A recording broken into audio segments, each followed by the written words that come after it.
Yo, what it do, y'all? You know who it is, the voice of the culture, man. And I'm at the Hush Boutique, believe it or not. It's just a different, same location, same family. So shout out to the Hush Boutique family, 50 East Palisade Ave in Inglewood, New Jersey. And today I'm sitting next to a very special individual. When I say special, I mean my man is like, I call him the Scrabble board of the game. He's got pieces here, he's got pieces there, and when you put it together, it just makes greatness. And that's basically what Scrabble is. You put these letters together and you just come up with something and you be great. And today I'm sitting to my man, the great Nate.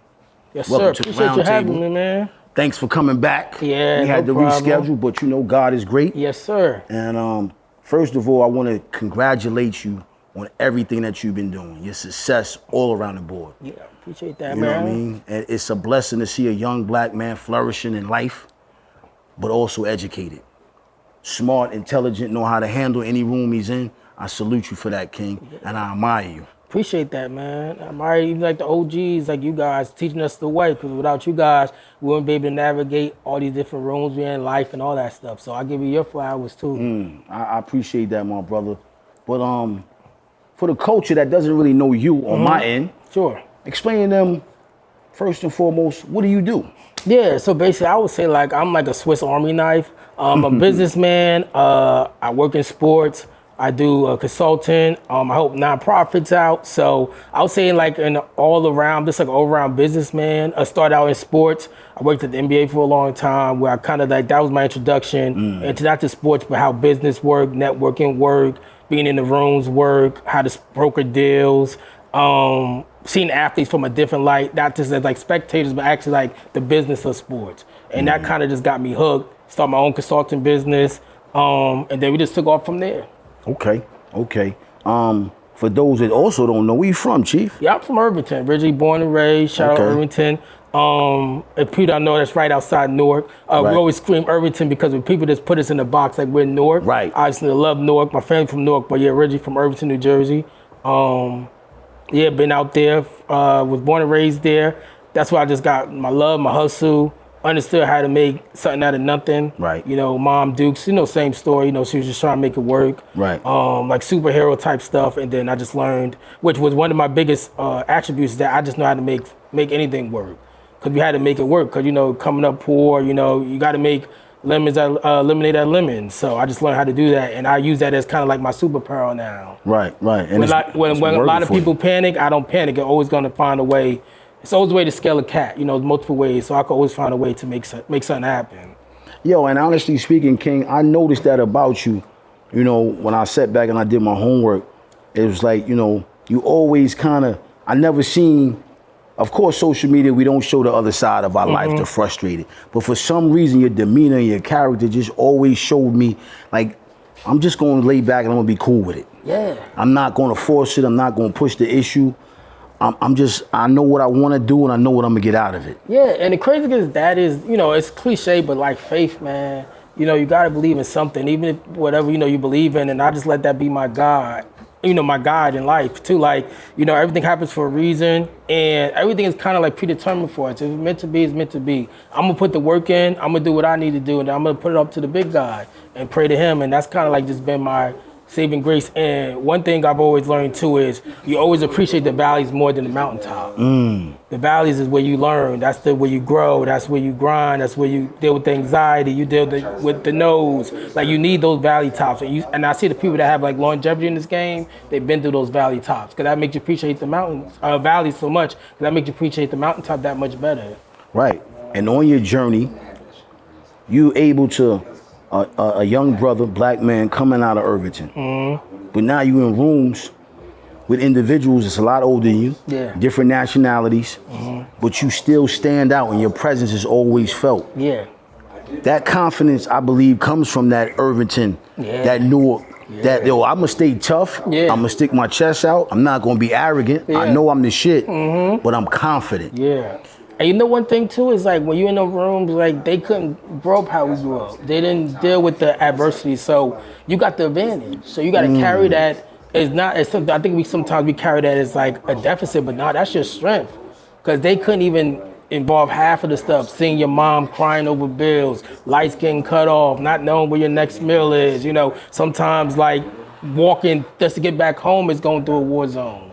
You know, and things like that. They have never been through that. So this stuff is light work, you know what I mean? And things like that. And that's why I say I always appreciate my OGs that saw something different in me, that didn't have me crash out. Even though they're not on the seat with me, they're not in the rooms, I carried them with me. Right. A lot of them couldn't make it, but it was for them shielding me and keeping my head in the books and keeping me grounded, I wouldn't be where I'm at today.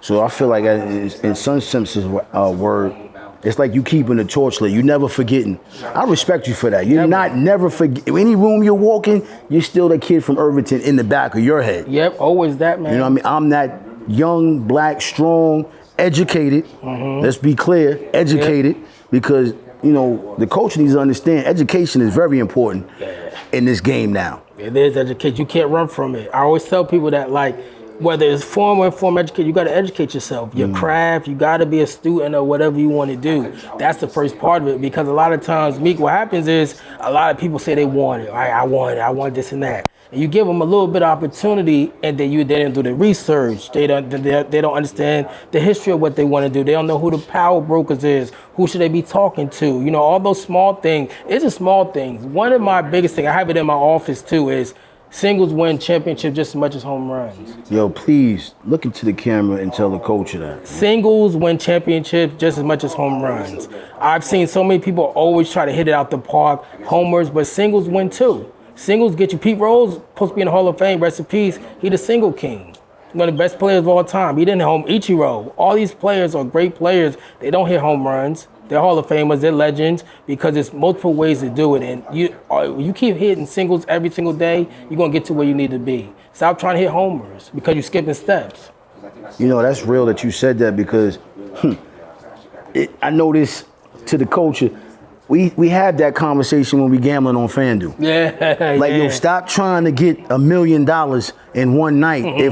If we got college Friday, Saturday, and NFL on Sunday, why are you trying to rape them all night? Slow walking. Slow walking, If you win 300 tonight, cool.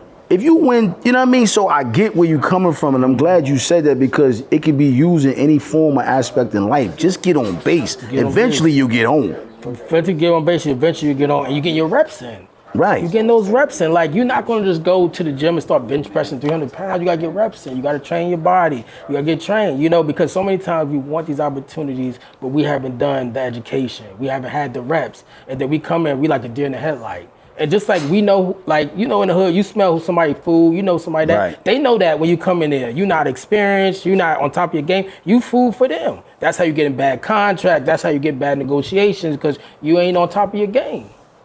And what's the, you know, you being in those rooms, seeing that personally with our black culture, does it sometimes upset you though, seeing that? Yeah, I think it does, just because, like, our ancestors didn't have access to technology information. Man, if you can DM 100 joints, you can learn what an LLC is. If you can sit on YouTube and watch about Thug, Dame Dash, you can learn how to set up a camera. You know, you can learn these things like that our ancestors didn't have access to a lot of times. So a lot of times, like, I'm just not a big excuse person, just because we have access to everything, you know what I mean? And I think a lot of us don't take advantage of it, because this is a time where everything is even playing field. They can't take it because we got access to everything. You want to learn financial literacy, you can learn it. You want to, you know, learn how to be a cameraman, do content, you can learn it. You want to learn how to start your own sneaker boutique, you can learn it. So this is the best time to ever do it, but we got to take advantage of it. But do you feel like sometimes a lot of us are scared? Yeah. You know what I mean? Because they, you know, sometimes we have this mind state, like you said, we want to do it. Get the opportunity and get in the room, and what happens? The fumble. Yeah. Because the lack of, you too busy trying to have an image instead of doing the work, and let the work be your image. But you know what the thing, me too? We don't work together. Like, great people know what you're good at and you know what you're not good at.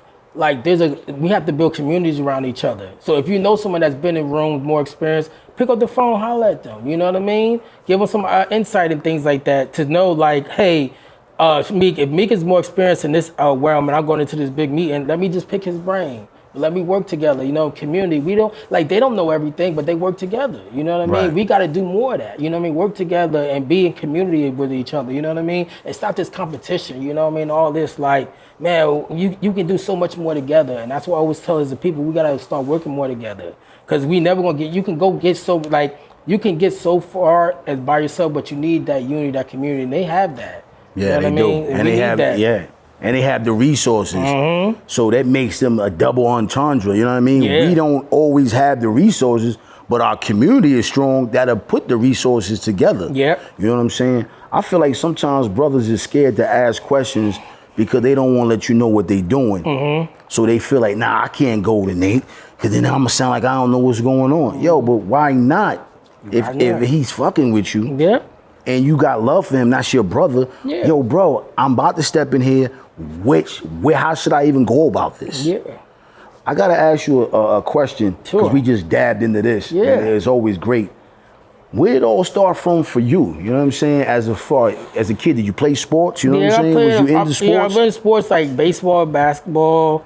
Football was a little too small, but love football still. And honestly, like the crazy thing, Meek, is like my mom was always different, right? So rest in peace, my dad. I used to watch like the finals, like with my dad. So I'm a big Supersonics fan. Now we're Thunder, but that's my team. So I remember. Congratulations, because they went. You were going crazy. Yo, and I'm like, yo, this kid is a Thunder fan. I was getting the crazy. People ask me that. So the crazy thing is, in '96 when the Supersonics made the finals, my pops did a lot of business in Seattle. He was back and forth.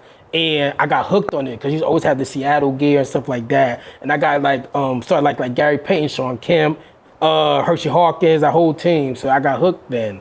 And I remember when I was young, my dad used to get pissed off because I used to ask him like, well, why is Pepsi on this? Like, you know, this commercial, why is Visa here? Like, who's doing this? And I was young. And I'm like, somebody's putting this together, Pops. And he's like, I don't know, I just want to watch stuff in game. Like, you know, you keep asking me questions, but that's how my mind worked. The at a young side age. of it. Yeah, so I'm like, halftime report presented by Sprite. I'm like, who's doing that? Like, that's where the money is. I just knew that, like, Sprite didn't pay for that. Right. You know what I mean? So, what, like, how old was you when your mom was in that like, transition? Because honestly, I'm curious. Bro, I was like 9, 10. Wow. I was like 9, 10. You was innocent. I was like 9, 10. I was like, yo, there's a business outside of this that we're not seeing. We're just consuming because we love sports, but I'm like, cats on the back and getting paid off that.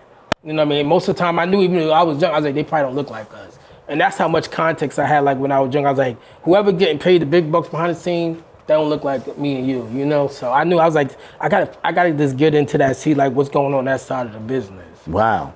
That's crazy, because at 9, I'm thinking about when I was 9, I was the last thing on my mind. Why is Pepsi or why is that? That's kind of, honestly, you was very advanced at that time, because you looking past the athletes. You're kind of looking at the Coliseum, the stadium. Yeah. You know what I mean? And it just always should treat me. I'm like, yo, I should watch Inside Stuff with Mara Rashad. And I was like, man, it would be like presented by somebody and it'd be like logos everywhere. I'm like, man, like somebody getting paid off that. You know what I mean? There's business behind that and stuff. So that was kind of like where my curiosity began. And I always looked at sports differently after that, you know? I always looked at like, I loved it. I'm a sports fanatic, love every sport, but I've always looked at like the business of it too. And I'm like, now you see how is it grown? FanDuel, you just on FanDuel. Now you got Fanatics, you got all these different things now incorporated sports. Now you got youth sports, that's $1 billion business. No, cats that's not even in the league, NIL. Kids like is fucking 12. 12 years old. Is already getting scholarship offers. And got more followers on YouTube than Tom Brady and stuff. Like, it's just like, it's crazy. Everybody's trying to get into it now, you know? That you know what? That's crazy, because off camera you was telling me you played, you got hurt. So once you got hurt, you kind of dived into, okay, I can still be a part of the game. Yeah. I can still be in the game. Yeah, you can still be in the game in a major way. Once I got hurt, and then I'm like, man, like, this like you probably did like Mav, Rich Paul and them. I was just like, man, like these athletes and these, a lot of people that from our culture that's playing, they need someone to be like their mouthpiece. They need someone to be able to help negotiate, help align with them, help build their brand up, things like that, while they can focus on their craft, whichever be football, basketball, baseball, whatever like that. And that's what I knew. I'm like, there's a business inside of that. And the crazy thing is, Meek, is probably like 85, 90% of the business then was all white. All white. Right. Still dominantly white now, but back then it was just heavy. All white. Heavy. All man. white everything. Let's All just white. call it what it was. And it goes back to your point is that the trust factor. Athletes didn't really trust people that look like them to handle the business. You know what I mean? You could be the homeboy, you could carry it on him, carry the 38 on you, make sure he's good, he's safe. But when you start talking about the business, he always, felt more comfortable with a white person. So it goes back to your, we have a complex within ourselves. And now you're talking about multi-millionaires and stuff like that I seen act like little kids around white men. You know what I mean? That's your, yeah. That pop their chest out. We see them on TV where when they're in the rooms, they quiet as a mouse, you know what I mean? Shaking, because they still have that complex, you know? Or got that Snoopy shit where Yep. you go womp, womp, womp. He's like, yo, you Yep. should be doing whatever you want, whatever you think is Yep. right, just so I can go get the next chain or car and, front on the gram. That's crazy. And then what ended up happening is a lot of athletes, their lifespan, is so short, they will get hurt or something happen and he'll go on to the next one. Like cattle, you know what I mean? On to the next one now. He won't pick up the call, block them, all kind of stuff, you know what I mean? So, because they don't really want to see them, I tell athletes, whoever going to advocate for them, it got to be like a family. It's like a marriage. They got to, of course you want to see them do the best, but you still want them to be well in life. You still want them to have, things set up. But a lot of them don't look like that. They look literally like cattle. You just human cattle to them. And you feeding my family. You feed my family. A lot of times they take in parts of deals that they didn't even earn. There's no way that agents should be getting marketing. They're not marketing you. Why they getting a piece of that? And now athletes are getting smarter now and starting to understand the game, but it took so long, you know what I mean? You got so many stories like the Antoine Walkers of the world and that lost everything. See, we got so many stories. Sean Kemp saying, all these people that lost everything now, people are starting to. Latrell Sprewell talking about he can't pay the child support when he was going through that. How you not doing that? You got Sprewells that the hood is loving. Exactly, yeah. But I always told somebody this, my partner. I said, yo, we never know what people really got going on.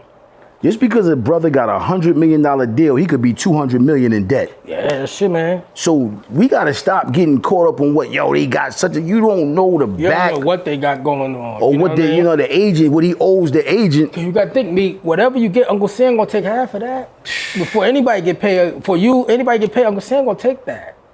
But we don't know that. We don't understand that, you know what I mean? Yeah, you got, depending where you live, you got state tax, you got all kind of things. Now you got the home board, you got the managers, you got the agents, got the publicists, you got, Mom Dukes you trying to take care of, your family, your lady, you know what I mean? Your kids, if you got kids. All kind of things. So you're just looking Mike Vick talked about it, when he went in, you know what I mean? He lost everything, he lost a lot of his worth and stuff, network, because even though he was locked up, they were still taking. You know what I mean? That don't stop. So I think a lot of us too, financial literacy has to be, whatever you do, it's not even sports. Right. Tell the camera, you gotta be. I'm glad you said that. Really literate financially and be a student of your finances, and things like that.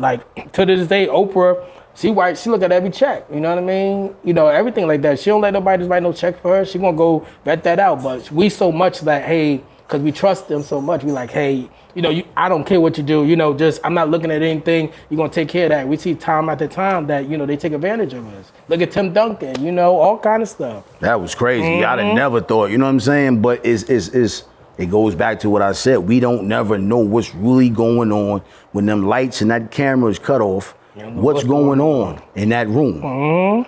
Yo, but you doing a lot of things outside of sports, nonprofits. Yeah. Salute to that. Appreciate that. What man. made you get into that area of the game too as well? Because it expanded you. It makes your portfolio healthier. Man. It's the crazy thing I just learned it's like the same hustle. You know what I mean? It's just different language, but the same hustle because philanthropy, obviously, because I come from Irvington, and I just man, I just wanted to help people and lift people up because I feel like that's your duty. When you on, are you doing good? You should do the next person up. You know what I mean? So, and I just saw a lot of our nonprofits and in our community just wasn't sharp enough. And you got to think about it. I always tell people you have to be in the business of helping people. The key word in the business of helping people. So that's kind of how I got into it, in different rooms with high-level philanthropy people and people that, writing big checks and stuff. And I just started man, it's just like the sports game. Everyone's competitive. Everyone's out here just, trying to be the biggest one, trying to write the biggest check to look the best. So I'm and the crazy thing is, I was let me just dive into that. And I started getting good at that. It's crazy how you did that because, you know, a brother coming from Irvington, sometimes we just stay within what's safe for us. Like you stepped out of that safe zone and said, yo, I'm confident. I'm still confident. I gotta say this. A lot of us are so comfortable with being in that, we said that off camera. Just, I'm cool here. I'm cool. It's my comfort zone. Yeah, I'm straight. I'm straight. But how long you gonna keep being straight before it gets played out? Yeah. You know what I mean? And also too, you gotta realize too, like safety, there's nothing great out of that. You know what I mean? Like we destined to be great. You know what I mean? That's why we put on this earth. You know what I mean? That's why we overcome what we overcome. That's why we still here to have these stories and talk to people and to be motivation to people. So that means the big power didn't put you here for a reason. So it's like, yo, man, you can't get stagnant, man, because that's where dreams die. And a lot of people scared to take chances, man. You know, they so used to it and things like that. And we becoming the world of chances because the people that's winning, the ones that's taking the chances, investing in themselves, you know, believing in themselves. You have to do that, yo, because I could give you all the resources and stuff like that. But if you ain't ready to take that step, and then you're not going to move forward.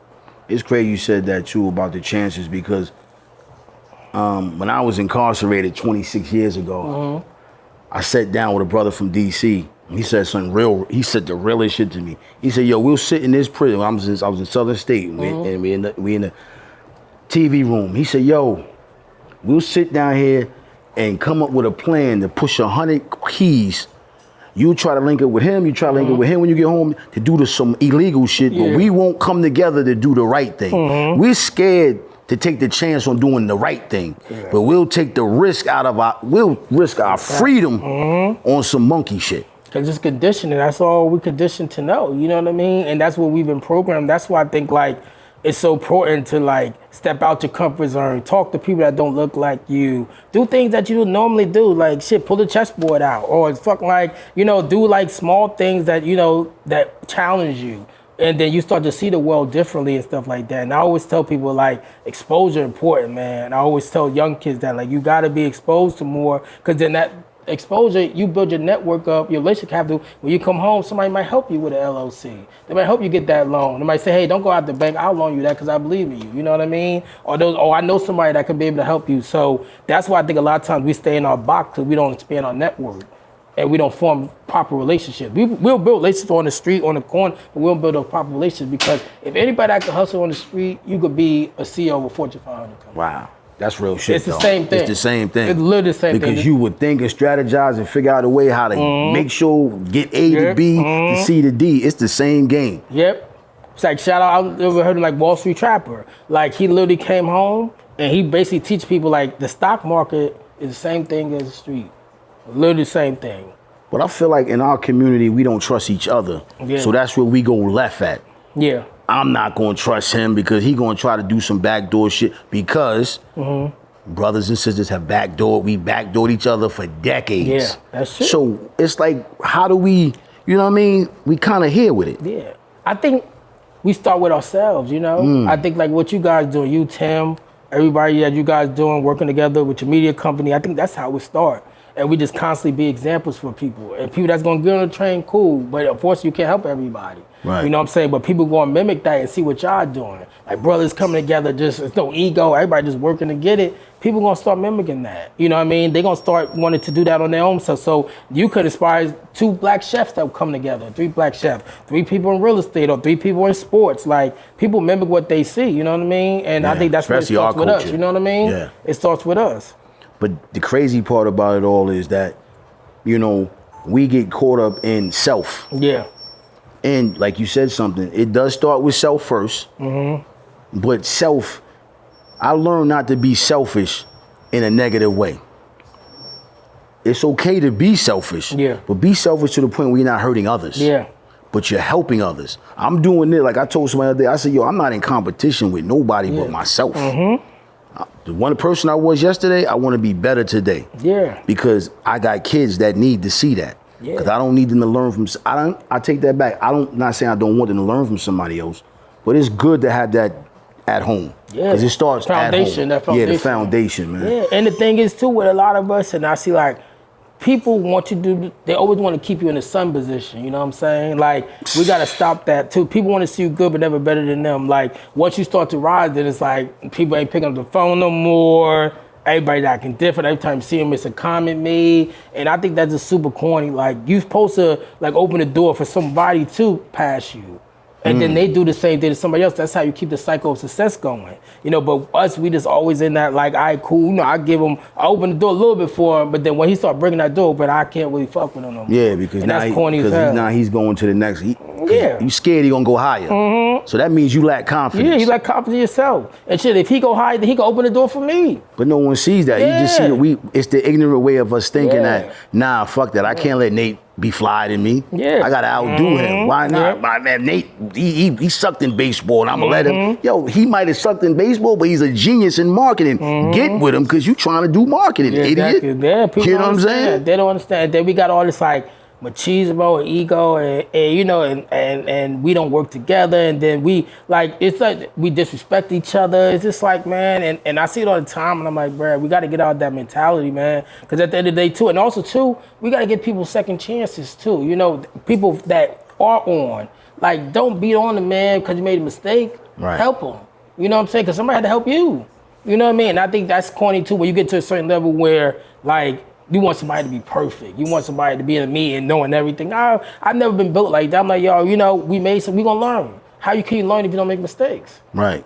Nobody's perfect. Yeah, you know what I'm saying? Like, you know what I mean? Things like that. And also too, cats gotta realize, be a man of your word, have integrity, you know what I mean? Like small things. Like a lot of these cats just wasn't raised with no integrity, and it shows. Like they'll do anything for $1. I don't never tell people I'm chasing bags. I'm chasing my purpose. Because purpose is gonna bring money. I'm never chasing money. I see people charging people for interviews now, and like somebody pick my brain. They be like, I be in the car with my lady sometimes, somebody call me. She's like, you ain't gonna, I'm like, nah, I just wanna see him win.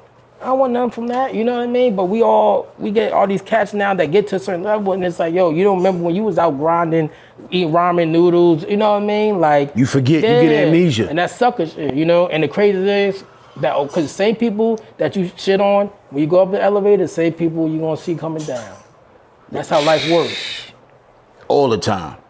And I'm still the Nick from Irvington. I still, you know, help as many people as I can, try to pull up and stuff like that, because I feel like I owe it to my OGs that was getting in trouble, but they made sure I did. Right. So they'll look at me now, whether they're dead or in the pen, whatever, like, yo, come on, man, you wasn't raised like that. You know what I mean? We didn't teach you how to just turn your back on people and stuff like that. You know what I mean? You gotta help people, man. That's the blessing, man, of who you are, man, and that's why I respect you, man. That's kind of like my reward. Like, I don't smoke or nothing, but that's my high now. That's your high. When I see like turning everybody else up. My man Reggie, like shout out to my man Reggie Flowers out in the A. He still work with me now. He's working with NFL guys now. Like, I remember when he was just sitting on the call like a sponge with me. Now he's brokering his own deals and stuff. And now he's calling Nate like, yo, man, like, let's work together on this with his agency and me. Like, he came to me a couple years ago and I taught him the game. Like, I just love stuff like that. You know, that's kind of like my reward now, you know? That's your blessing. Yeah, that's my blessing. That's your purpose too. That's a part of your purpose. Yep. You know what I'm saying? Let me ask you this though. Has it ever been a time when you've been in a room and you feel like, nah, I don't need to be in here? Yeah. Yeah, or a lot. I use my intuition a lot, and I'm an energy guy, man. I can't flow people I don't have no energy, you know what I mean? And that's how it was. That's what, like me and Tim, when we first met, I never forget, like years ago in Panera.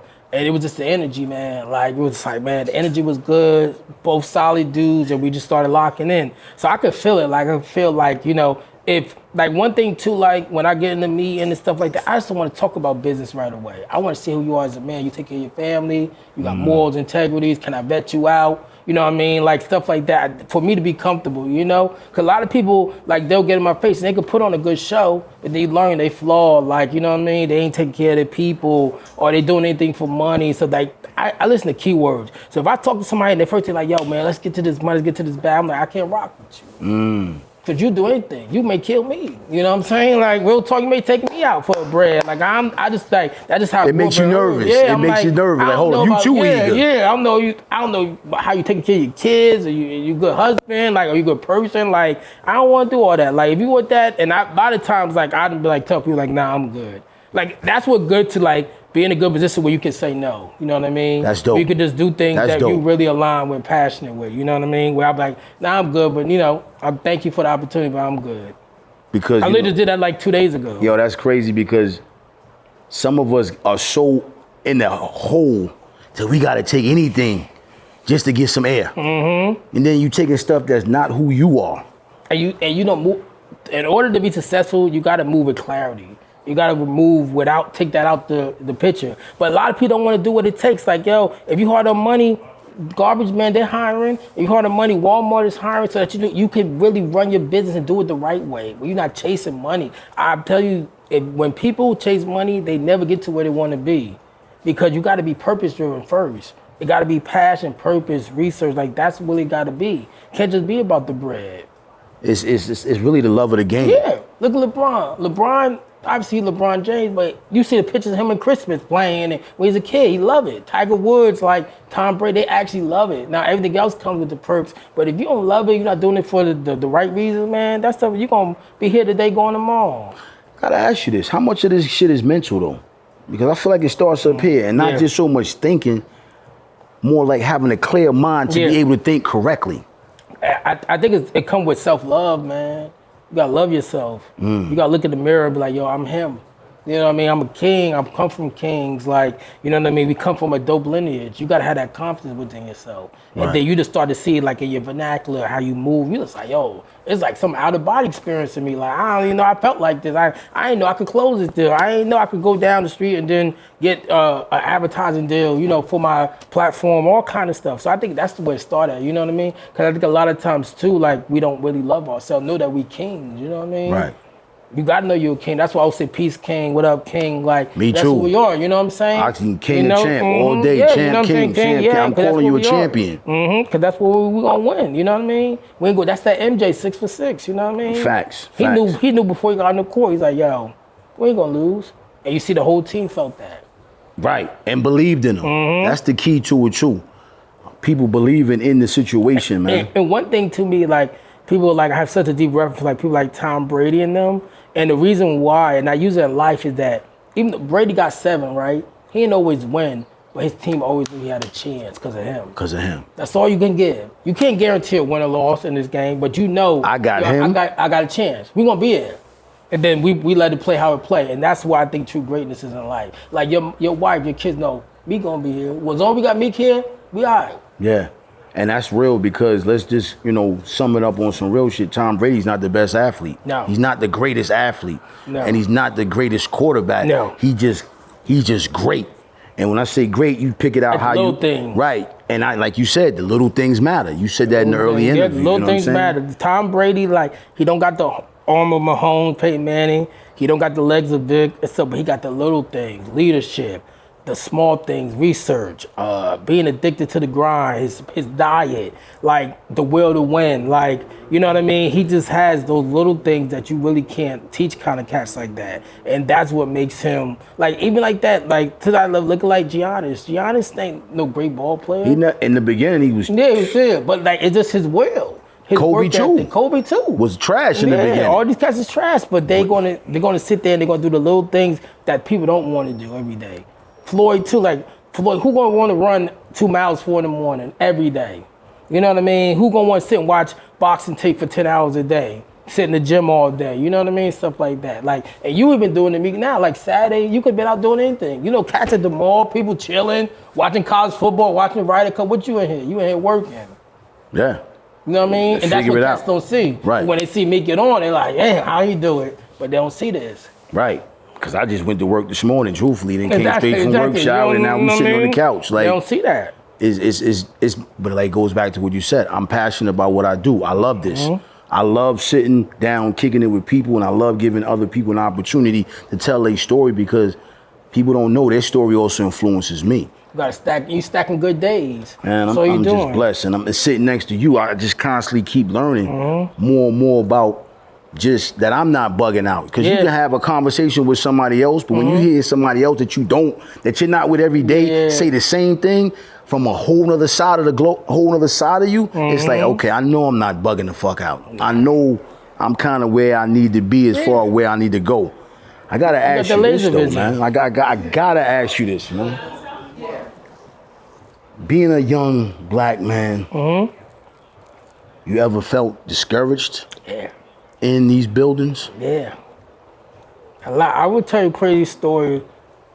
My last day in the league, working in the NBA, and when I left, I felt discouraged because I felt like this confidence, like people couldn't really rock with me. I understood culture. I knew basketball. I was cool with athletes or whatever like that. The thing that was discouraging was like the wrong people are moving the needle as decision makers. And I'm like, yo, I never wanted to have that feeling again. So that's what took me into overdrive. Like, yo, I really got to be the architect for my future.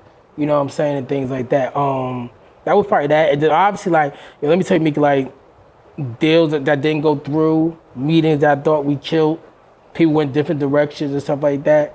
But honestly, yo, it sharpened my knife, man.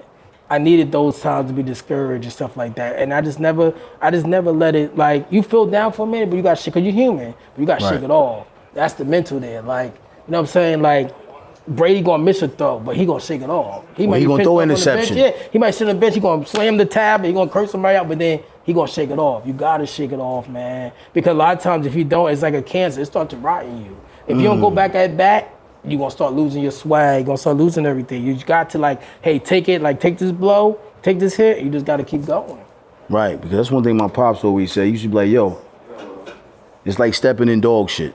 When you step in dog shit, the first thing you do is clean your feet. You don't walk around all day smelling like shit. That's life. He taught me at a young age. He said, yo, that's life. Clean, all right. Get it out your system. Let's move forward. You know what I'm saying? Yeah. Let's not stay stagnated. Yo, me too. Like, you can't be scared of the shit. Cats are scared to walk down that street. People are scared. People don't want to see other people see them fail. That's what it is. Yep. You know what I mean? Yo, I can't let them. I can't let Nate see me. Why not? Nate may say, yo, at the end of the show, yo, bro, let me talk to you for a minute. Yo, I'm going to tell you something. This is what you kind of did wrong. Next time, X, Y, Z. Yeah, exactly. That's brotherhood, you know what I mean? Because if you didn't love me, you wouldn't told me. Yeah, exactly like that. That's, and the thing is, too, is I think a lot of us, too, like, when we do get in a position, we just hold such a vendetta, like, yo, man, I'm going to keep showing people that, you know, they missed this chance on me. So, like, I see people that passed on me to do stuff, and I see, you know, I dap it up cool. You know what I mean? Just give them love and things like that, but let them know, like, yo, you ain't stopped the show. Because we going to find a way. You don't know? As long as I got heartbeat and stuff, I'm going to find a way. And the mind is turning? Yeah, the mind is turning. And again, to go back to, like, my thesis, I was saying there's multiple ways to scale a cat. And nobody is the one decision maker for your destiny. That ain't that. A lot of people want to think they that, but they not that. You know what I mean? And things like that, because it's up to him and your work ethic and stuff like that. So I always say, like, yeah, and it's good too, me, to never be too high, never be too low, so you're always good. You get too high, you know, then you start to feel yourself. But get too comfortable again. Get too comfortable again. When we get too low, it's like, yo, dog, like, we got to get you back in the game. And I see that a lot of times too, like, you know, cats losing confidence and stuff like that. You got to get back at bat. Because we got to win the game still, you know what I mean? That was just the first inning. Like, I need you for the rest of this joint, you know what I mean, like that. And I think, too, also, too, like Meek, too, as well, is, again, too, a lot of times, people don't want to assess what happened a lot of times. They're angry, they're emotional. But then instead, step aside and say, hey, yo, maybe I could have threw the ball, I didn't read the defense well. You know what I'm saying? Maybe I held the ball too long, you know what I'm saying? Maybe I looked at the coverage wrong, you know, maybe it was on me. And then I'll be better next time. They get so emotional, you know what I'm saying? Like, and then a lot of times too, it's a test, because I've been in meetings, especially with white people, they'll test you. They're like, nah, we good. We're gonna see how he act. We're gonna see how he act. Let's see if he hit me back with a thank you email. Let me see if he still follow up on the things that we say he should work on. You know what I mean? They be testing us a lot of times, and we fall for the bait. Oh, they too emotional. This is why you can't do business with them. They too erratic. Like, nah. They pay attention to your body language. They pay attention to that, yo. And just like we pay attention to the street. If you know somebody that ain't built for the corner, they know somebody not built for this big business. They smell it right away. You gotta come in like that. You know what I'm saying? Like that, you know? That's what I always say, like that. Man, we think everything is so different, man. Me, how they grew up, how we grew up and stuff like that. They seeking the same things. We seeking out fear. People weak. They're looking for the prey. People that they can prey on. That's what Take advantage of. Don't know their stuff. You know what I'm saying? Like that. You know what I mean? Like somebody come to you like, me, what's your numbers? Right? YouTube. Like, if you hear me hollering, they're like, all right, cool. We're going to give him a bad deal. You know what I mean? We're going to get him to sign some bullshit. You know, that's what they look at. Yeah, he'll take this. It's sort of like that commercial when the guy used to do the dangle the dollar bill.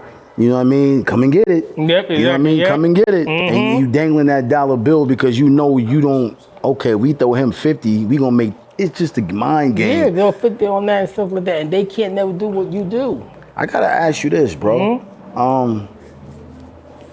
for you as an individual, how important is it for you to let people know I'm here for the long haul?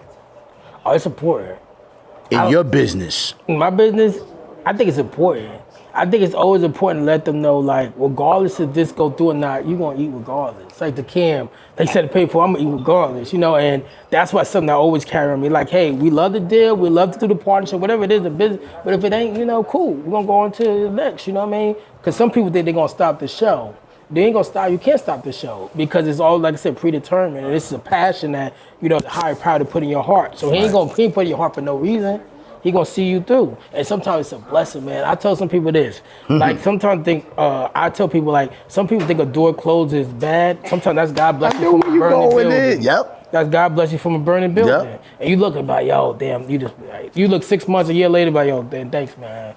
But you're not in tune with him to know that. He telling me like, yo, leave that alone. This wasn't even supposed to do what this ain't for you. You know what I mean? But you so caught up in thinking it's supposed to be for you, and you were so hell bent because you done put all these eggs in this basket. Because once again, you so far in the hole that you just need any way to get out. And that's when all these bullshit bad deals come. So it's funny. Let me ask you a question, Meek. So sure. We talk about that, like people doing bad deals because desperation, right? Why is everybody? And I say everybody, so people in our culture are so against us getting a job. You know what? Because it was this fake image that not working was cool. Like back in the days growing up, and you know this because you came from a very high, the Newark area was dope. Yeah. Yo, you seeing the six coupe at 16 in Newark. Yo, those kids, when I was growing up and I'm coming to the rink and I'm seeing these kids, I'm like, God damn, how you getting all this money? It was cool I ain't going to work, I'm home all day. And I think a lot of people our community got so caught up on that. Yo, I ain't got no job. What you doing? Don't worry about it. That was the cool shit to do. Now it's, I'm going to work, bro. I got to get up in the morning. I think when you get older, me being 51 now, I'm going to work. You know what I mean? I'm cool. Yeah, I don't want to work for somebody my whole career, and I'm not. But for right now, I'm not no idiot either. You know what I'm saying? I got a family, I got responsibilities. And we need people like you, older guys, OGs. The first thing, to let people know it's a blessing to get older. I'm telling cats that. Like, it's a blessing. And then also, too, to just give these cats a game, because you've seen the best and the worst. You know what I'm saying? You just talk about how you sat down, and then you seen, like, cats with that. Like, they don't understand that type of, they don't understand that because, like, the judge ain't going to play with y'all. Young kids and things like that. And they looking for us to mess up. They're looking for us, you know what I'm saying? They're shaking the dice. Like, we shaking it. Come on. They're looking Who's for up us. next? They're looking for us. And then now you got so many positive pillars and stuff. That's what I'm saying. You keep doing what you're doing, Meek. And that's why I tell Tim that all the time, because we need to see brothers that look like us, that's giving this game, you know what I mean? And genuinely still in there, you know what I mean? That's still on the turf, you know what I mean? That's still out there engaging with the youth and talking to them and stuff like that. And I always tell young kids and stuff like that too, like, yo, it take 1 second to make a bad mistake and it's over. It take 1 second. A blink of an eye. You rather learn from a mistake when you're 16 than learn from a mistake when you 51, 52. This gave your life, 30 years of your life to the system. So you want to learn early, you want to just champion. That's what when I was young, me, the OGs, I should just be following them all the time, like following that's giving us game and stuff. And I remember we'll be outside sometimes, and I remember I used to have like Sports Illustrated, and I was young, 7, 8 years old, and I'd be out there, barbershops, whatever, like just talking sports stats. But nobody never used to do that. Barbershop talk used to just be hemming and hollering. But I'm like, nah, this is gonna back it up because look, this person just averaged this, so they averaging this and that. This is like stats. I was doing like stat dude when I was coming up, and it was like, yo, damn, like, yo, you some crazy joint. Then like, rest in peace, I started seeing like Stuart Scott when I was in high school, and I'm like, we talking like we talk on the block. And he up here at Sports Center, you know what I mean? And that's what I knew. I'm like, yo, we could. I ain't bugging. You knew I'm not bugging. Stuart was straight talking like barbershop stuff. Yeah. You know what I mean? And he made it like cool to be who you were. So that's why I tell people, like, I try to be professional stuff, but I'm always gonna be Nate from Irvington. I always rep that. Every time they're like, where you from Irvington? And I see sometimes people face like, oh my God. Like, and you don't shy away from that. Because it made me who I am. I wouldn't be a man of what I was brought up with, integrity and principle, if I hide what I was. Because a man who's proud of himself don't hide where he come from. Exactly. You know what I mean? Don't hide where you come from. And I see a lot of people do that corny stuff to appease people, like, yo, And you from Irvington, Newark, you talking about, oh, you from Essex County, you close to South Point. I'm like, nah, we from the trenches and it's fine.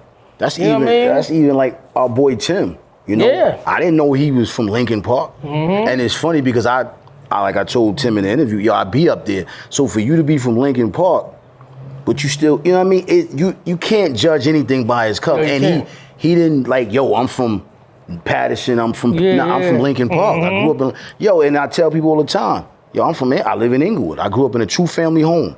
Now, because I decided to be a monkey, that was decisions that I made. But I came from a mother and father. We sat down at the dinner table together. I'm taking you back to an era where you sat at the table with your family. This era, we don't do that. You know what I'm saying? And that's unfortunate. But we need to get back to that too, though. Keeping everything like close knit. And I always tell people like, too, like, same thing like me. Like, I'm from Irvington, but they used to call us the Hood Cosby's. My older sister's a pediatrician. She's a doctor. She's one of the only black doctors ever out of Irvington. That's my older sister. Shout out to her. My sister Kendra Cooke works for the government in D.C. She's a high-level Secret Service person. So I'm like, yeah, like, you know, even though we came from, like, you know, low-income stuff, my mother always had values in us, instilled in us, you know what I mean? Things like that. Like, I like books a lot. I'm an avid reader, and I think more black men, we should start more black men book clubs, whether it be business books, self-empowerment books. Because the great Malcolm X said that, you know, you want to keep something from a black person, keep putting it in a book. So we gotta seek information and stuff like that. So that one thing my mother used to do, my mother was working all the time, she'd make me sit in the chair while she cooked, and I had to read to her. And I was young, and I used to hate that, but every night for an hour while my mother cooked, and the only hour she really had to herself when she was cooking for us, she said, yo, you gonna sit there, you gonna read to me.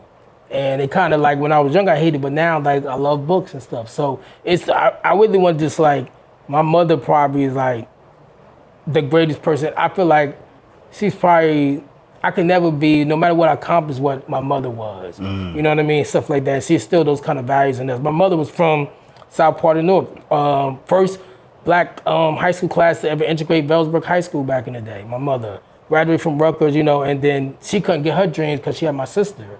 So she went to the post office, you know, for 30 years a night. And so like a lot of things like that, like I know I can't let her down. So that gives me a lot of like strength and honor, you know.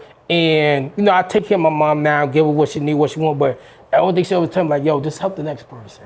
That's how you pay me back. So that's why I tell people now, like, Tim, tell you anybody, like, I'll give people game, I'll make connections with people. I don't want nothing, just help the next person, you know what I mean? Because that really would, it really like piss me off when we don't help each other, you know what I'm saying? Like if you like, yo, Nate, yo, you know, maybe I see you with this brand. Yo, can you make an introduction? I'll pass the plug and y'all handle whatever y'all gotta handle, you know, but we all gatekeeping. And what we gatekeeping off? We barely in these rooms ourselves. Real talk. Talking shit, my guy. Real talk. Rich Paul said that. He's like, yo, we barely in there. And this Rich Paul saying that. So what you gatekeeping? You basically gatekeeping nothing. Like, you know what I'm saying? But like, that's the thing. We don't want everybody to be where we need to be. We want to keep sunning them. If you him or her, nobody gonna take your spot. That's the part of it. People don't have that confidence within themselves. They want to keep their piece over there, so they want to not open the door for other people. Not really like, yo, once you open the door for other people, you can break through that door. You can kill it because people don't understand. I know a lot of people have said this to me. They need us to drive culture, business. We know fly. We know we had the storytelling. They need us, but we always and then wait. What keeps me? I'm like we always act like we so dispensable. Nah, they need you. But they know how to divide and conquer us. So we keep one in the room, so we get Meek in the room, then he start looking down at everybody. He ain't gonna open the door for nobody else. He one of the good ones, or Nate one of the good ones, and that's how they keep us divided and conquer and saying, nah, I'm gonna give this, like, it's a great book. Shout out Nipsey always talked about The Spook Who Sat by the Door. And it's a book about a guy that became like a big FBI, CIA agent, and everybody always thought he was a sellout, but he was taking the information, giving back to the people. You know, so he was getting in those rooms, getting the information, and then he passed it back to everybody. And that's how we gotta be, you know what I mean? Like, so I always tell cats, like, I have cats sometimes send me like, hey, Nate, I wanna open up a business. I wanna start, you know, let's look at your credit first. Let's try to get you a business line of credit. Don't go to Bank of America, go to the smaller bank, because they're gonna give you more opportunity. Go to the regional bank, those small things that we don't know. Don't go to the Chases, go to your local one because they're gonna look at your profile and be like, yo, we're gonna take a chance on him that you're probably not gonna get at the bank. And then if you go to bigger banks, you're just a number. you don't have the interpersonal relationship that you need to help guide you to build your business. They can tell you no in a heartbeat instead of giving it a thought, because it's like, we'll get somebody else tomorrow. We gotta, this is a revolving door, so we ain't losing nothing on that. Yes, sir. Yo, it's crazy, man, because talking to you, man, is so inspiring to realize that when I have conversations with people and I talk to other people, whether it be my kids, whether it be a stranger, whether it be somebody that I'm close with, everybody's kind of like in the same form of mind state, because it's one thing I like about people is we want to grow. I like to be around people that want to grow. And I swear to you, bro, this is our first real face-to-face sit down, and I'm, just hearing you, I love it, because it's allowing me to say, hey, keep going. You gotta keep going. Keep going. Keep believing. You're not bugging. You're not tripping. You're not, you're uncomfortable about certain things, but that uncomfortability makes you comfortable because you know how to get over it. And also, me too, you gotta be around people that believe in you, man. You can't, man. That stuff like a cancer, man. That's why I told you thank you. Yeah, Real talk like today. cancer, I told, and I dumbed down. Not even, I'm not gonna say dumbed down. I'm mad to say, thank you, bro. That's a lot of things. Niggas ain't, thank you. Yeah. Thank you goes a long way. He appreciated that. Yeah. I can fuck with him. Yeah. And like I said too, like, it's like negativity and stuff, like you can't have that around you. Like, and like Tia tell you that, Tim, like, they big on that, like, anybody in the circle negative, you gotta go. Cause you killing it. Like, we put this good energy out there, we grinding, like, man. And then who is anybody to say that you can't do something? Like, what's in yourself that feel like you got the power to say that, Meek, you can't be the biggest thing on YouTube. You can't be the biggest platform out here. You can't be starting putting manifesting in a year you be having Wallow in this chair. Who does someone to say that? You know what I'm saying? Like that, we so limited. So that once I hear that, Meek, I tell people like, nah, bro, you gotta go. I remember when someone said to me, yo, how your little podcast doing? I said, first of all, it ain't little. That's disrespectful. He said to me respectfully, he's my man. He said, yo, my bad. He respected that, because that's another problem that we do as a black community. Oh, that little. We quick to throw little. Like, why I gotta be little? Why can't it just be, yo, how's the office doing? How's the business doing? How's the non-profit? Why I gotta be, yo, how's your little non? It's like you throwing shade, but you trying to be cool with it. Nah, get out of here with that. Because the thing is, they can't do what you're doing. You took the biggest step by trying. Half these cats are scared to try. So it's like, you really can't say nothing to you, because at least you were trying. You took that first step. And while people will say that and that, and then they'll say that to you, and then they'll go out the door like, man, I wish I would have. Whatever their dream is, I wish I would have started the CDL company. I wish I had started the beauty store, whatever it is. It's just like that, like, man. And the crazy thing is, I tell people like that too, is like, words matter. That's why I'm very, very particular about what I say. It's like speaking into existence, like Wallow, like he will be on your show. You know what I mean? Things like that, like, alignment with Tim, and as Tim grow, you growing. Like, I'm big on words, man. I tell people words is important all the time. I don't like to use the word try. Yeah. Because the try is the fail. I'm striving. You striving. Each day I'm getting up, I'm striving to get to where I need to get to. I got to ask you something, man. Yeah. You left the NBA. Why? Well, the reason why I left the NBA was, people think like, because the NBA, you have contracts too, like, just like anything like that. And the contract was expiring. I didn't know if they was gonna renew me or not. And the crazy thing is like, shout out John Wall. And I would just remember like me interviewing John and being around him a lot. And he always spoke power to people without saying it. Like, one thing I've always preached about John, when he saw like black publications, black cats, he always take his time out to talk with you. And shout out your show, shout out your blogs. I used to always see that. Him, Mello too, shout out to Mello. Yeah, and I'm Mello like, definitely in the culture, heavily. Mello, always would be like, if he saw you, I used to be in locker room sometime with Mello. If he seen it, he gonna say what up, champ, to you. He gonna talk to you, he gonna seek you out, and things like that. And that gives you a lot of power, because a lot of times, like, you're the only one in these rooms. You know what I'm saying? So you're like, man. So one thing like that, I remember when John Wall was at MSG, I saw him, and I remember just seeing his aura stuff. I'm like, man, I could really do this myself. I'm like, man, cats need like my expertise. Now I know this side, I know the streets, I know the culture. Like, I'm like, there's nothing that can stop me. And I left there, and I started my consulting company. And then I started working, just like I was working with, like, shout out to Ron Tidwell. I'm gonna get him on your show too. He's a big time financial advisor. I was managing him, working with him, and then Rucker called. And then that kind of took me to the next level. Because what Rucker did for me was... Let's talk about that. Yeah, what Rucker Park did for me, and a shout out to Wayne Swanson, he opened the door for me. You know what I'm saying? I kicked it in, but if it was for Wayne, I got an opportunity. So Wayne came up... Before you go there. Go ahead, I'm sorry. Before you go there, what... Did you have an understanding about the Rucker? Yeah. Okay. Yeah, okay. my cousin Lenny Cooke played at the Rucker. Okay. Yeah. Mm-hmm. Okay. Oh Rucker you had it. Mm-hmm. You was up close and personal. Yeah. Shout out to Lenny too. Yeah. Shout out to Lenny, man. Cook Dynasty, you know, we're trying to build. But yeah, so the crazy thing is like you gotta be when the opportunity knocks, you gotta be ready. See, so I was just sitting there talking to brands, reaching out to people, just connecting, just doing my thing on my consulting work. And what happened was Tim was there too. Tim was there. Swan called me, Wayne, and was like, hey, he wants to build out the partnership side of the business side of Rucker, the brand side. And one thing I was like, in NBA, when you do things, you don't really get the credit, and you're the driver for a lot. Because you're a small fish in a big pond. And I'm like, Rucker, I could be the big fish in the big pond. So, from the Big 12 to Apple TV to Liz, I was facilitating all that. Wow. So I was carrying those flags, talking to the shout out to my guy Tyrell Kirkman, CMO of the Big 12, my brother. So I was carrying the flag. So when people started thinking about brand partnerships and all these brands coming to the park, they're like, how are they bringing these corporations here? They're like, oh, Nate doing that.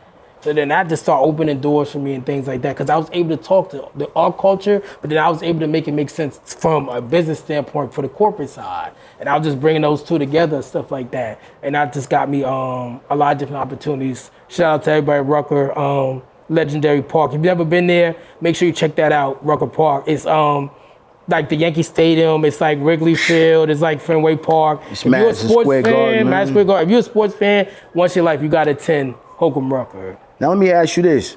You getting on the Rucker team. Did you ever, when it happened, being at the Rucker was a little bit died down compared to was. Yeah. We know when Lenny played what it was. Getting the Rucker, you had to be there 2 o'clock in the afternoon. Yeah. You still was excited because even though the Rucker died down, that level that the Rucker used to be on is not on that level no more because now the indictment. Yeah. Shout out Kenny too from Dyke. Right. Was you still excited to be a part of that still though? Because of the history of the Rucker? Yeah, because I felt like I had the history on my back. You know what I mean? I had an obligation to carry for Gus and for everyone that came before me. For Dr. J, for Kareem, for Kobe, AI, everybody that played KD. I had an obligation. So I felt like that. And the first one we did the Big 12 deal, and I knew we could just bring it back. Okay. You know what I mean? And I was on a level too where I want everybody to work together. You know what I mean? Dykeman was doing their thing and they still killing it, and I wanted Rucker, Dykeman, everybody to work together. But it's it wasn't really pressure, because I never really felt pressure, you know what I mean? Because it goes back to my saying, I didn't see everything growing up in Irvington, so it's this is no pressure. It's another day in the park. It's another day in the park, and I know my shit, you know what I mean? I know ball the back of my hand, I know the numbers, I know the business side, so, and I think too, a lot of brands felt relieved that I was there, because they knew my credibility.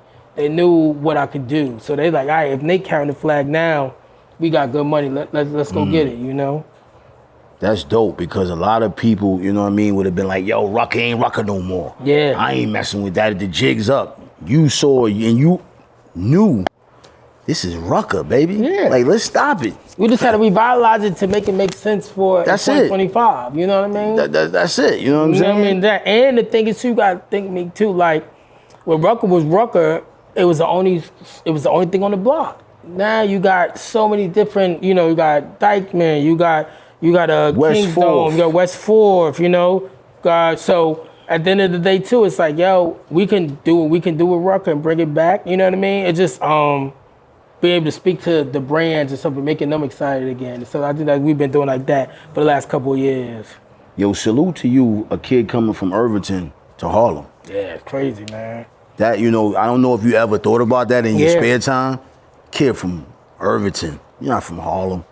And no disrespect, you know what I'm saying? I get what you're saying. Yeah. I'm glad that you understand because the culture, yo, it don't matter where you from, it's where you at. And that's for like a long time. Again, that's what hurts us because everybody want to do things in their side and the ecosystem. You got to be from here. You got to be that. You got to be from Inglewood. You got to be from Newark. You got to be Irvington. It's like, bro, like, yo, we all struggle. The same struggle in Compton we had at Irvington. The same stuff in Harlem going on in Newark. You know what I'm saying? It's just different cities. Right. Same struggle. You know what I'm saying? Same shit.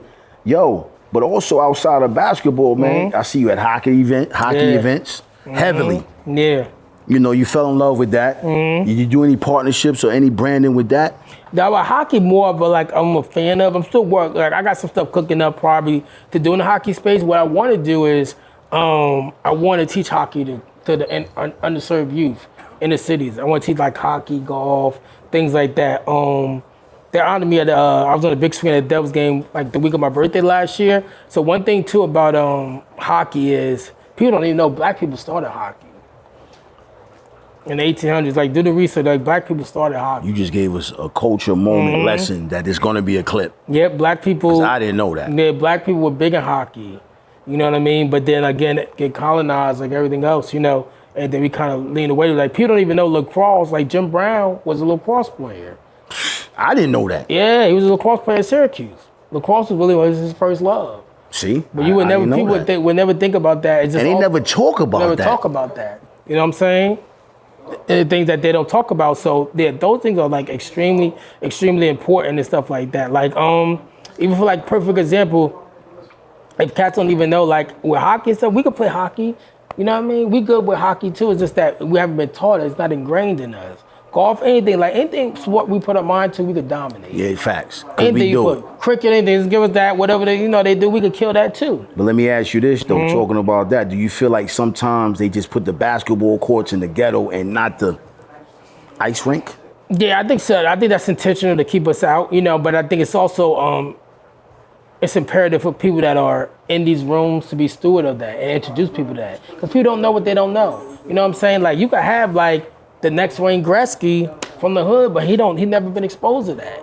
You know, so it's up to us, the people that have the resources and be able to. That's why I love what like Eastside Golf is doing with golf. It's like for us to have these access and opportunities, we got to introduce our youth and our communities to this. Yeah. You know what I'm saying? Because if we could, if that's one thing they never want us to have, because access.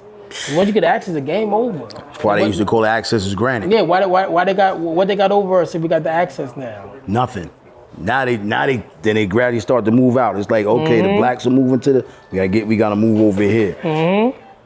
Yo, is the passion for the love of life for you change in the past 5 years? The passion of love of life? Because you know, every 5 years they say, you know, you go through this transformation stage. Man, I asked you this because somebody asked me this 3 days ago. Like, yo, bro, 5 years ago, you thought you'd be right here where you at today? And I was like, damn, I ain't really think about it. I said, but I'm in a good space. Yeah. So I said to myself today as I'm at work, you know, going over my, you know, I said, I'm gonna ask my brother that. Yeah, you know, crazy thing, I think now, 5 years ago, I think as I sit in this chair, I think more of others than myself. 5 years ago, I was just trying, you know, make it, get it. But now as I get older, you start talking about family.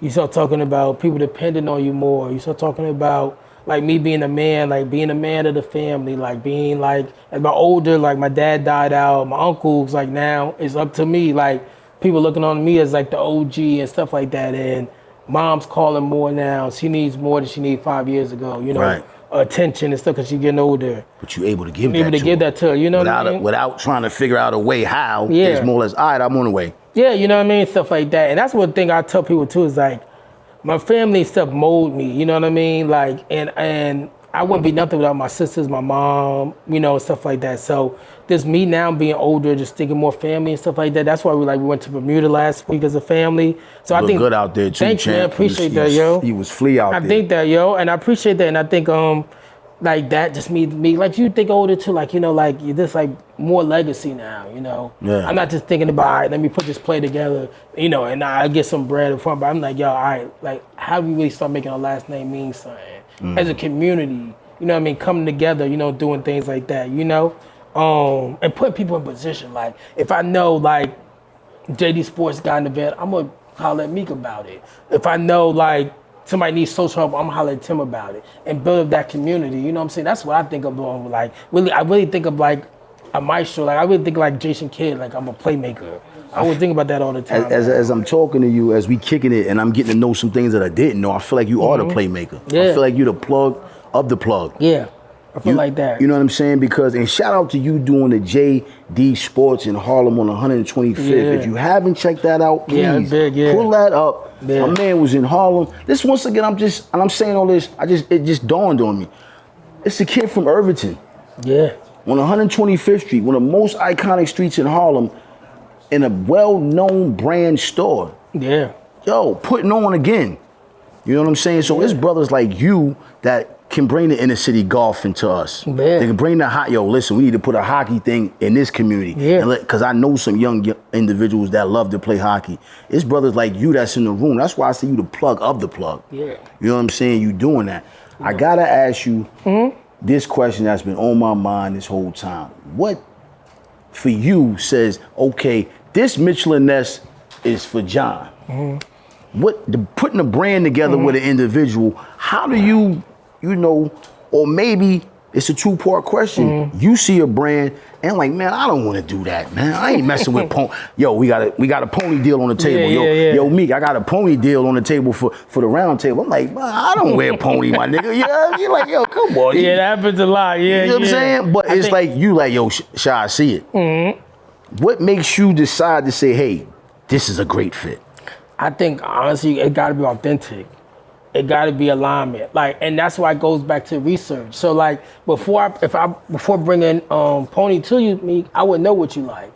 I'm like, yo, Meek like Tim's. Meek he like Mitchell Ness. Meek like that. Like you have to do your research. Right. Because bro, like the biggest thing in partnerships is what happens is if it's just a money grab, it's going to seem authentic to the public and they gonna rock with it. And that's why a lot of athletes don't get endorsement deals no more. That's why they messing with the Kashanots, the regular people, because you could tell the story with them. You know what I'm saying? It's authentic. Like athletes, they're not excited about the product. You can see it on the socials. You be like, me and Tim talk about it all the time. Be like, yo, we just here for the money grab. But that influencer can be like, and the storytelling me, because I remember one time, this was a local influencer, and he was like, he was working at like Whole Foods for years, trying to make it. He finally gets some brand deals. Everybody in his comments like, yo, I remember when you was at home. It's relatability, storytelling. Athletes don't have that no more. They're losing that appeal, man. And I think that's what the downside of social media for athletes, because like when we was coming up, we didn't have social media. So when AI pulled up, it was a movie. When T-Mac pulled up, it was Ken Griffey used to grow up, it was a movie. Yeah. Now you can see these cats all the time. You know what I'm saying? You don't have to be there. Carly We wanted to be there. Hush, you know, anyway, you know, you can see Jalen Brunson here shopping with his lady. It's not the same appeal no more, you know what I'm saying? And things like that. And then also, too, what ended up, I think, hurt the game, too, just from a basketball perspective, all these Nepo babies, you know what I'm saying? You don't really got guys that, part of the ball is that you're coming from that, coming from nothing to gutter. But if it's like, you could ball, but if your pops then gave you everything, that's what you want, but the downside of it, the storytelling is hurt. You know what I'm saying? Because AI was AI because he could ball, but he also from the trenches, you know, come from nothing. And he never held that back. He let that be known. He let be known. KG, you know, first kid drafted out of high school since Moses Malone. 95 when it wasn't cool to be drafted out of high school. From the trenches of South Carolina, KG, like those stories like made it cool. But now we have so much Nepo babies when it's like you ain't never seen a bad day. You know what I'm saying? So you just doing this because you want to do it, but it's not a requirement. Right. It ain't like, yo, the lights ain't gonna be on if I don't dribble. That's what Isaiah Thomas was going through. Right. If I don't get this, that's what John Wall was going through. I remember that documentary when Kyler Perry came in his mother's house and said, yo, your son, don't worry. He's gonna be I got him. If KD, D Rose, that's really from, you know, if Rose don't kill it, like lights coming off, waking up in the roaches, like that's those stories that we don't really see like that no more. You know what I'm saying? Because it's like, yo, like at the end of the day too, if this don't work out for you, you good. You know what I mean? And that's what it should be, but it also just takes away from what our essence is. You know what I mean? You said a key word, the essence, the struggle. You know what I'm saying? Who we were. Key word, I said were. Were, yeah, you know what I'm saying? You know, things like that, you know? And you can even see like a lot of ball players, the heart, they can't take criticism. You know what I mean? They don't want to sit out. They want to sit out games. Like, yo, man, I remember. Or they want to jump from team to team. I remember, like, and shout out to Jason Tatum said this, and that's why I always have respect for Tatum. They was like, yo, no, obviously hurt now. They say, yo, why you always playing like 75? He's played like 90% of the games a year. He said, because my mother was a struggling mother, and it's a young mother that don't have a lot that paid to see her son came to pay to see me. With my jersey on, and I'm sitting on the sideline. And he talked about him going home from practicing that eviction notice, and his mom sitting there like trying to figure it out. So that I had new respect for him. I was like, that's why he played, because he plays all the time. And I always wondered, I remember somebody asking, he's like, yeah, because there's somebody here that can't afford, luxury seats, that can't afford season tickets. But they scrapped their last to come see me play, so I owe it to them. And this might be the only time that they be able to come here. Play. You know what I mean? Time they ever see. I remember like me and my father, our most times together was sitting in, and it just be like a full circus movies. He's like going to the Ryder Cup yesterday, being in the front. Man, my dad used to spend his last, we'd be up at the top at the old MetLife with the Giants game. We used to be all Continental Airlines and those, that's all my dad could afford. $15 tickets. But it was the best times we ever had, you know what I mean? And things like that. And I used to be like, yo, I wish he was here to be able to, come down there and see and sit on the floor. But now. He planted those seeds in me, you know what I mean? And things like that. And I just want to get as many kids as we can to the floor. You know what I mean? That's crazy, because as you speak on that, I think about when I was a kid growing up. I don't think, and I see this is not really going on too much. Mm-hmm. Our local town league took us to the Continental. Mm-hmm. Yeah, we was in the nosebleed, but I'm still in there. I'm still in there on a Tuesday night. Yeah. You know what I'm saying? Yeah. We not doing that now. We not taking these kids to the games. No, we not. You know what I mean? We're not exposing them to things like that. We not doing any of that. And that'll change somebody. Just imagine like when you were young, you used to be able to see Jay Kidd. You used to be able to say Ken Martin. We used to be able to see like Kerry Kittles, Keith Van Horn. I remember that we used to go all the time to see Keith Van Horn and Kerry Kittles, and they used to stink Jason Williams. I'm like, yo, it used to be such an experience. Kendall Gill. And you don't even forget that. And you never forget those things. Those seeds are planted. We just don't do that no more. You know what I'm saying?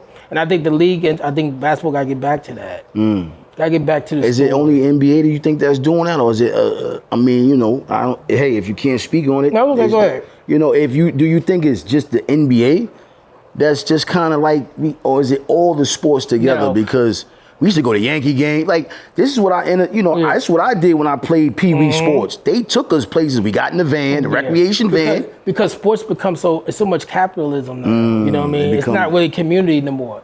It's the wrong seed now. It's capitalism. Where everything is about a buck, everything is about money, but you lose the essence of it, man.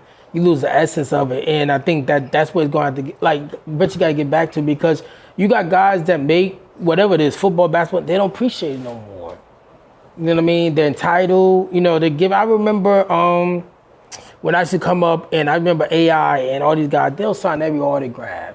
KG, everybody, like, you don't even give these kids opportunity stuff no more like that. So I think they got to really get back to the essence, but it's hard to get back to that when people have had everything their whole life. It's hard to relate to that, you know what I'm saying? Like, and I'm gonna work, try to do as much as I can, work with nonprofits stuff to try to get that back and get that feeling back, because I think that's what's one thing lost in sports. Yeah, I think so too. And I think it's hard to see. That's why the brand partnerships and stuff don't work as well no more, because it's not authentic. Because everybody's just chasing the bag. You know what I mean? Like, you know what I mean? Now you look at that, yo, I remember when Meek, when he was up the street in the bodega getting a ham and cheese. Now he playing for the Knicks, and he got to deal with FanDuel. It's just like, yo, but he used to run numbers with Poppy up there. Now he's doing that. So that storytelling, that's what makes it authentic, Meek. And that's what we got to get back to. Yo, I'm going to ask you this. Do you feel like the NIL is fucking the game up? I think to a certain extent. I think kids should have got something. Should have been getting it, but now it's like crazy. The Wild West, and it's no control. It's got to be like a salary cap. Thank you. And I think you got to teach kids real life lessons. Like, if I start a job, I'm not going to have the same perks as a CEO.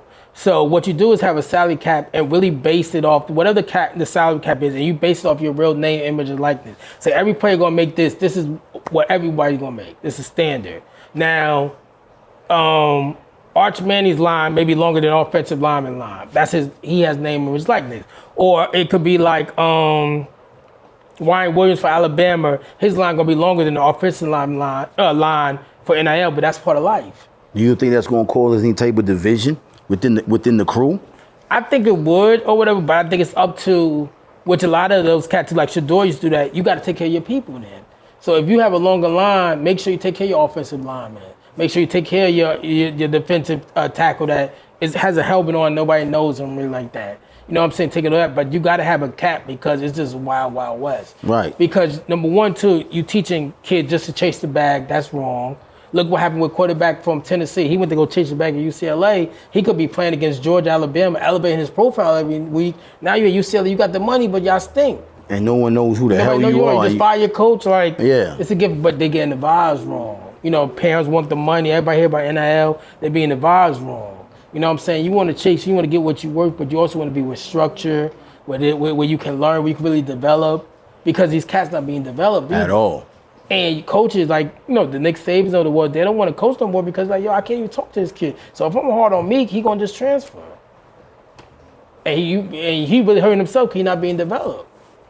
Or discipline and staying down with the calls because, yo, listen, man, I ain't got time to hear what Nick got to say. I'm going over here getting this $3 million so I can go buy this watch. And plus it be the pressure of the family, my mother. I feel like the amount of money they're giving these guys is fucking them up because if they don't, they're not going to respect when they get to the NFL or they get to any other stage in their life because, like, yo, we did that, but, hey, yo, bro, that's shorts compared to what you can really get. Yep. And also, too, you got to think about, like just to develop the steps and stuff like that. Like, you don't learn work ethic. You don't learn about how to get hard. Like, because when you go to the NFL, you're going to throw interceptions. You're going to have trial tribulation. Like, but what's preparing you for that? You just ripping and running everywhere. You know, some of these cats like that's go like 6-7 teams. I'm like, even like that. I was looking at the Final Four last year. Cooper Flag, 17, 18 years old, playing against grown men, 25, 26. It's like, yo, like it's getting crazy, bro. It's getting out of control. Yeah, and they definitely gonna have to regulate it. Do you think they will in the next couple of years? I think they will in the next couple of years because the bubble's gonna burst eventually. You know what I mean? Where coaches can't coach. There's no loyalty, there's no allegiance, and I think the bubble's gonna burst. I don't know how it is, but it definitely they can't sustain this. Right. There's no way it can be sustainable. Right. Well, Pimp, I say that respectfully. Thank you for the opportunity. Yeah. But Thank you for having me. Yeah, but I play a word game with my guests, and I'm gonna play one with you. Okay. I'm gonna throw some words out there for you, and just let me know. I'm gonna start off with a most very important word that you've been speaking on all day: family. What's family to you? Family is. That's a good question. I would say family is the foundation. Everything that I am, everything I do is always family first. When I think of putting a play together, alignment, business, I think about how can this better my family and take something off their plate that they ain't got to worry about. I got another one for you. And before I throw it out there, I love the fact that you a stats guy because I'm a stats junkie. Yeah. Heavy on it. I love stats. They tell the story. I feel like that's everything, even with this gambling shit. Yeah, you know what I'm saying? Tell the story. What's sports to you? The ultimate connector. Because no matter what you look like, where you come from, if you hate the Yankees, you hate the Yankees. If you love LeBron, you love LeBron. If you hate LeBron, you hate LeBron. No matter where you're at, green, blue, black, from Mars, anywhere like that. You hate the Cowboys, you hate the Cowboys. You know, it's the ultimate connector, and I think it can be even used more to connect people. Because when you go to games, you see people that are on the left, on the right, in front of you, behind you, everybody behind you, and everybody just did for one cause.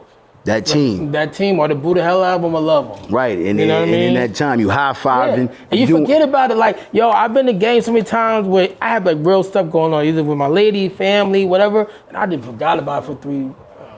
Cause we yelling, we drinking, we just having a good time. And then you also networking because now you're meeting people that love the same thing you love. Yo, that's the fly. And you know, it's funny you say that because every weekend, me and my crew during football season, we go to a certain restaurant and we watch it.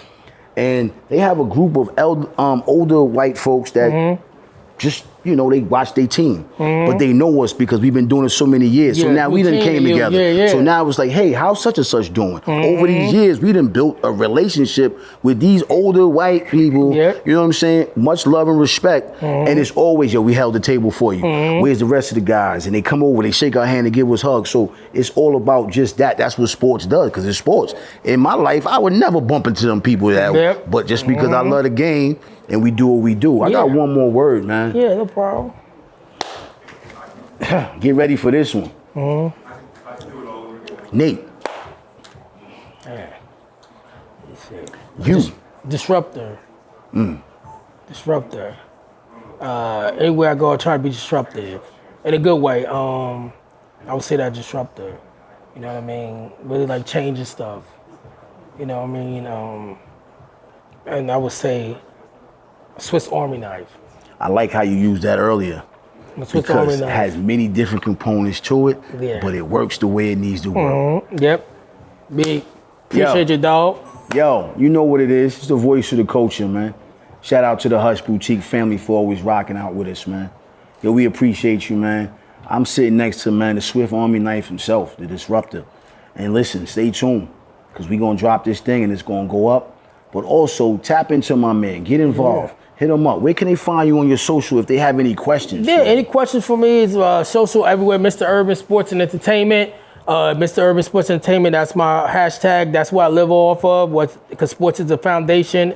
Yeah, any questions, anything, want to follow me, you know, just stay for, if you follow me, just start following me now, just stay for the ride, because, you know, we always got surprises. So you enjoy the ride with us. Yo, you heard it first, man. I'm in the passenger seat. I'm riding with my man. We're going to take this thing to where it needs to go. Yes, sir. Once again, you know who I am, the voice, and I'm out of here. Peace. My man.